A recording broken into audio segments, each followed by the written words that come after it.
A don Antonio Alcalá Galiano y Miranda, 11 de junio de 1888. Querido primo, después de haber recibido las poesías del señor Labarra, que tú me remitiste por separado, ha venido a mi poder el tomo primero del certamen de Varela, del cual pienso escribir por extenso. Como en dicho tomo primero están incluidas las poesías de tu mencionado amigo, hablaré de ellas a su tiempo y diré mi opinión con toda imparcialidad. Hoy ha de ser otro el asunto de esta carta. Hace ya meses me envió don Miguel Luis Amunátegui su eruditísimo libro titulado Acentuaciones viciosas. Mucho me admiré de lo bien que este libro dilucida, con ejemplos y autoridades, la prosodia de nuestra lengua castellana, pero más me agradó el considerar la inmensa lectura del autor, quien apenas deja de citar varias veces a ninguno de cuantos con algún aplauso han escrito y escriben hoy en España, lo cual me lisonjea egoísta y patrióticamente, porque prueba el fiel esmero y el detenido estudio de que nuestra literatura es objeto en Chile.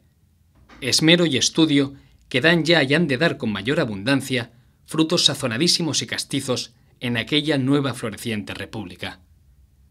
No ha muchos días cuantas personas en Madrid nos empleamos en el cultivo de las letras, y particularmente los individuos de la Academia Española, hemos recibido con doloroso sentimiento la triste noticia de que ha muerto ese ilustre, laborioso y sabio compañero que teníamos del otro lado del Atlántico y de los Andes. Ignoro si un señor que firma un artículo publicado en La Época, de Santiago de Chile, del 24 de abril, es hijo del escritor finado, pero ya que firma Miguel Luis Amunátegui como el otro, y añade Reyes, presumo que será su hijo, y supongo que este caballero es quien me ha remitido el citado número de La Época y un libro cuyo título es Don José Joaquín de Mora, Apuntes biográficos, por Miguel Luis Amunátegui, Santiago de Chile, 1888. Los tales apuntes son interesantísimos por muchos estilos. Refieren, apoyándose en documentos fehacientes, la vida y los varios sucesos, adversos y prósperos en América, de un poeta y literato español de notable ingenio y de no escaso saber, que influyó mucho en la cultura de la América meridional española cuando ésta se emancipaba de la metrópoli, y que contribuyó en gran manera a que, al romperse los lazos políticos que unían a los españoles de esta península con sus hermanos del Nuevo Mundo, los lazos más íntimos y durables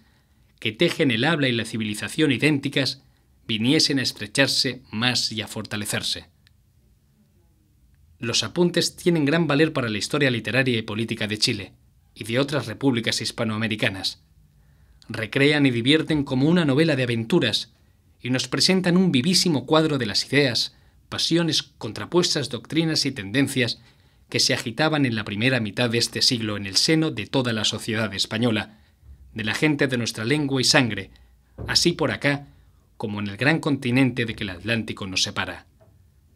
A pesar de los laudables esfuerzos de Carlos III y de los hombres que gobernaron a España durante su reinado, nuestra nación no había podido salir de su abatimiento y alcanzar en su rápido progreso a otras naciones de Europa, y sobre todo a Inglaterra y a Francia, cuyo poder, riqueza e ilustración les habían dado tal preponderancia en el mundo, así por la acción como por el pensamiento, que constituía para ellas algo como una natural e incontrastable hegemonía. Para explicar estos fenómenos habían buscado los pensadores razones, arbitrarias y falsas o valederas, lo cual no me incumbe discutir aquí, pero todas ellas o nos humillaban o nos rebelaban contra el agravio. El modo más llano de explicar que una persona, que una colectividad, una nación, una raza entera, es más pobre y más débil que otra, es decir que es más tonta o más holgazana. También puede ponerse la inferioridad en el suelo en que vive la raza, el cual, por menos feraz, le ofrece menos recursos, o bien combatido por terremotos, sequías, vientos, inundaciones y otras catástrofes, apenas deja tiempo a la gente para hacer nada útil, y la trae acobardada, encomendándose a Dios y tratando de aplacar su cólera con 1000 bárbaros desatinos, como autos de fe, inquisición y otras diabluras. En cambio, la prosperidad de otros países se atribuía ya a que la raza valía allí más y salía triunfante en la perpetua lucha por la vida, ya que se habían inventado varias cosas y se habían desechado otras que en España no se habían inventado ni desechado. Gracias a Lutero, se había sacudido el yugo del Papa, que se oponía muchísimo a los adelantamientos. Un inglés llamado Bacon había probado que Aristóteles, Platón, Santo Tomás y otros señores así habían perdido el tiempo o habían extraviado la humanidad con sus tiquismiquis,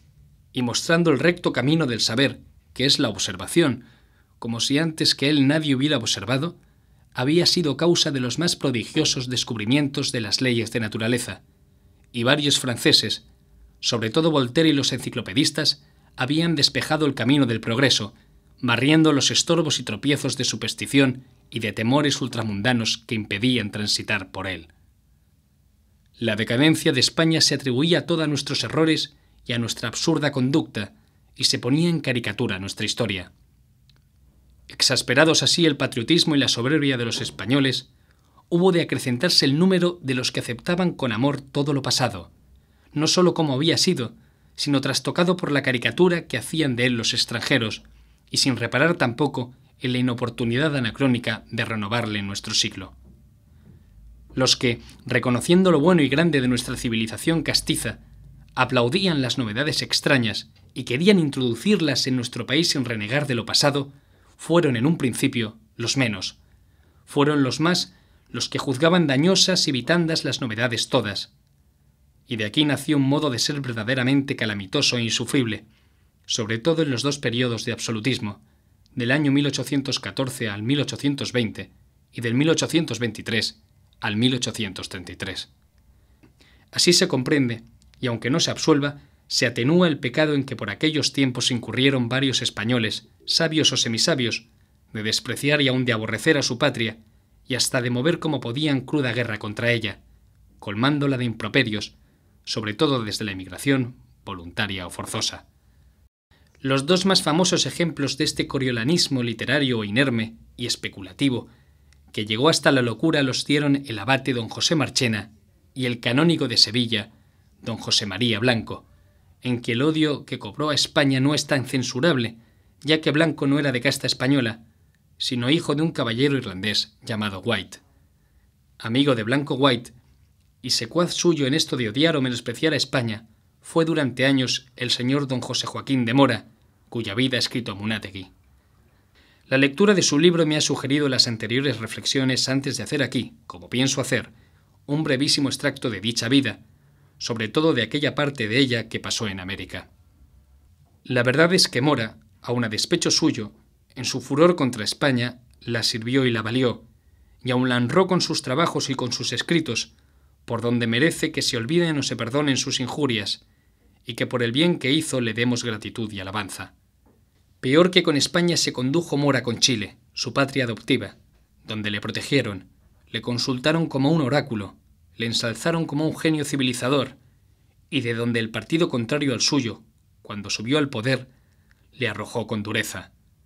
Mora entonces se revolvió contra Chile con la más desaforada rabia, y no quedó horror ni denuesto que contra Chile no dijese.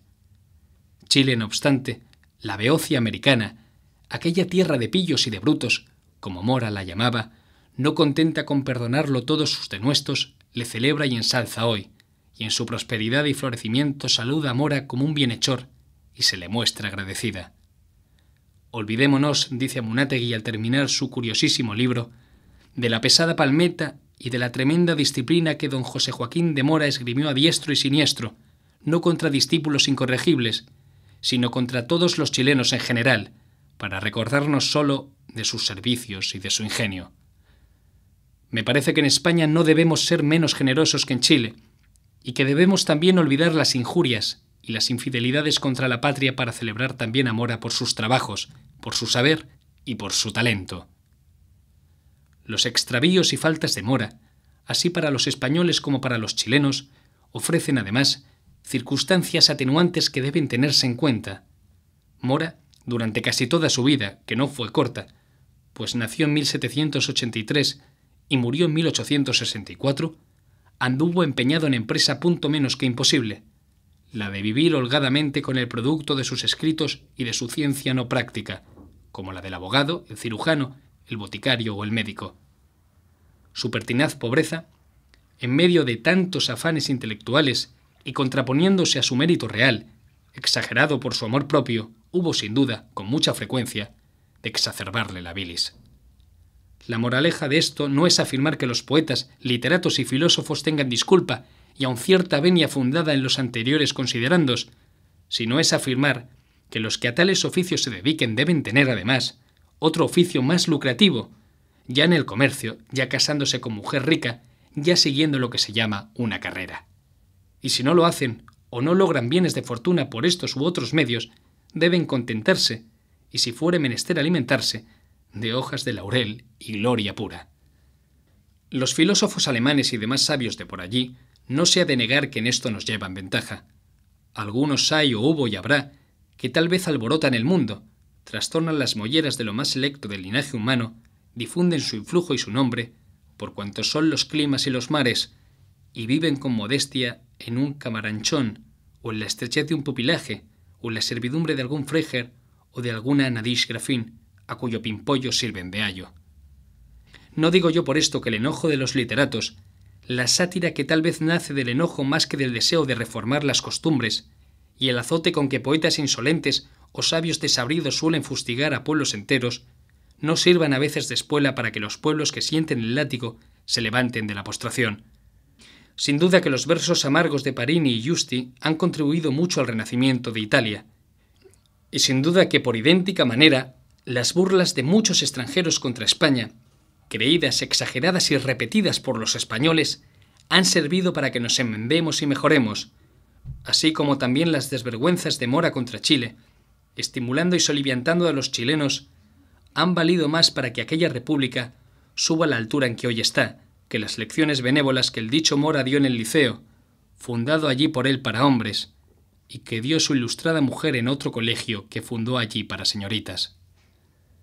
Amunátegui traslada sin ira a su libro todos los improperios de Mora contra Chile. Los hombres del Partido Conservador son allí la raza más estúpida de cuantas pisan la superficie del globo. Los chilenos no se gobiernan sino con la corrupción y el palo, y sus gobernantes son burros acicalados y truhanes bufonescos y asquerosos. Todo aquel país es una infecta cloaca. Tales lindezas, amplificadas en verso y en prosa, decía Joaquín de Mora contra Chile. Amunátegui añade con calma: supongamos que el retrato tenía, cuando fue trazado, alguna remota semejanza con el original. Mientras mayor fuera esa semejanza, mayor sería la gloria de Chile, porque en la actualidad nuestra república se parece tan poco a él que si el retrato era fiel a la fecha en que lo hacía don José Joaquín de Mora, son prodigiosos los progresos que en pocos años hemos realizado. Los chilenos pueden en el día repetir con orgullo la diatriba que en sonoros y bien rimados versos lanzaba contra ellos el irritado poeta. ¿Es cierto que éramos eso? Pues ved ahora lo que somos y comparad. En 1835, Chile era ciertamente un joven tosco, malcriado, que aún no había soltado el pelo del régimen colonial, pero lleno de virilidad y que ha sabido ilustrarse y trabajar y ejecutar en pocos años muy notables adelantamientos y ponerse en aptitud de llegar a grandes destinos.